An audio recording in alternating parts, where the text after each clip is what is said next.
नमस्कार.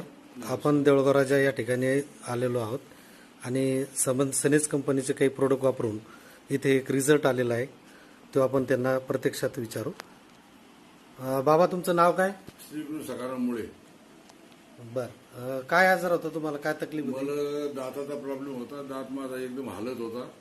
तो काढून टाकायचा विचार होता, परंतु तो ह्या मंजन दात घातल्याने मला ते दात हलत बी नाही, काहीच नाही. बर, आणि कधीपासून त्रास होता तो? मला जवळजवळ 6 महिन्यापासून त्रास होता, पण आता जेव्हापासून मी वापरायला लागलो तेव्हापासून दात हलणं बंद झाला. काय वापरायला लागले तुम्ही? हे वापरतो बघ, टूप काय इंग्लिशमध्ये येत नाही मला. अच्छा, आयुर्वेद वापरताय तुम्ही? चारकोलचं वापरतो. चारकोलचं टूथपेस्ट हो. वापरताय. हे कोणी दिलं बाबा तुम्हाला? दंदाली, अच्छा, अविनाश दंदाली यांनी दिलं. बर बर बर. मग आता हे वापरून तुम्ही समाधानी आहेत? समाधानी म्हणजे माझा दात हलणंच बंद झाला साहेब. हलणंच बंद झाला? हलणंच बंद झालं का, हलतच नाही. बर, आणि त्याच्यात जे